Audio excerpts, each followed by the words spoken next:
So my name is Merillin, and I am the Estonian Startup Visa project lead. And Startup Visa helps non-EU founders and employees to relocate to Estonia on easier terms, basically. And Startup Estonia itself is a governmental program that helps to boost the Estonian startup ecosystem. So the first step to becoming eligible is getting the startup status, which is decided by the Startup Committee, consisting of 7 members from the Estonian startup ecosystem. And around 35% of the companies that apply for the startup status get it. We see if the company is a technology-based, innovative and scalable, which is the most important thing, company, and it has to have fast global growth potential. So usually software, hardware with a software element, these are the kind of companies that get the startup status. And after that, you're eligible to go to an embassy or come to Estonia and apply for the visa or the temporary residence permit. The main benefit for anyone coming from outside of EU is getting the access to this European Union, to the market. We have very good connections with the European Union investors, accelerators, and also a lot of the Estonian VC funds have contacts with VC funds globally. Also in Estonia, it's very easy to run a business, to open a business. It's relatively cheap compared to other European countries. So these are probably the main things, and the community is very supportive. I would say that it started in April 2018, thanks to e-residency, because they were partners here, and since Turkey is a target market for the Estonian Startup Visa, we decided to test it out.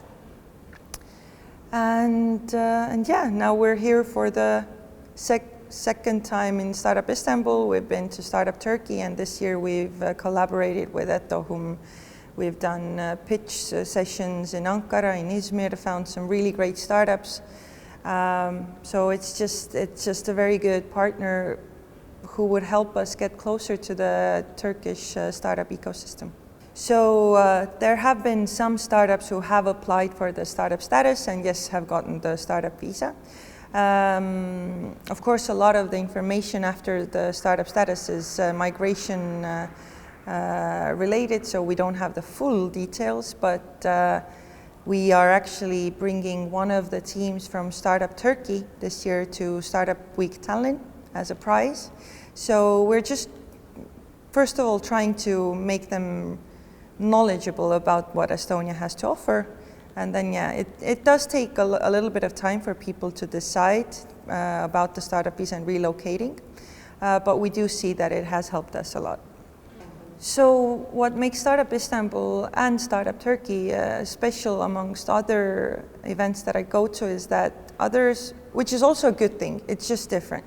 Other conferences tend to focus on the local startups, but what is cool about Startup Istanbul is that it gathers together so many countries where for a European Union country, it's sometimes difficult maybe to even go because you know no one and you have no connections there.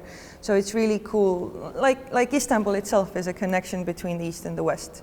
So this is what Startup Istanbul is for me as well, and getting to know not only startups from other countries, but also other organizations like us. It is very enriching, and it's also kind of humbling to see that, yes, Estonia is doing great things, but other countries are also doing really cool things. So, yeah. Well, Startup Estonia and also the Estonian ecosystem is, I would say that it is better for startups, early stage startup, because we have more to offer there. For scale-ups, we do see that they sometimes keep a R&D unit or something like that in Estonia, but they have to scale outwards, which is totally fine because any big company and any startup should do that. But it's just easy to maybe hire developers and kind of let them live there. We are interested in scale-ups as well, but I think Estonia has more to offer to like early stage companies. I would say that in Estonia, one of the reasons is that, I mean, unfortunately or fortunately, women are able to give birth. And in Estonia, it is very usual that women are taken off from the workforce, paid maternal leave. And I would say that this, if it were divided by men and women equally, like it is done in some places in the world, for example, Sweden, that could help. Because finally men would take more responsibility in also raising the family, and women can equally go and thrive in their work life. And in Sweden it has happened. But I guess in a lot of places the home life and everything is kind of automatically put on women. So it's just equal share of just doing or dealing with family. I also think that men are risk takers more. But women maybe think more thoroughly because they have to. And to be frank, it is quite tough sometimes to act the same way as a man does.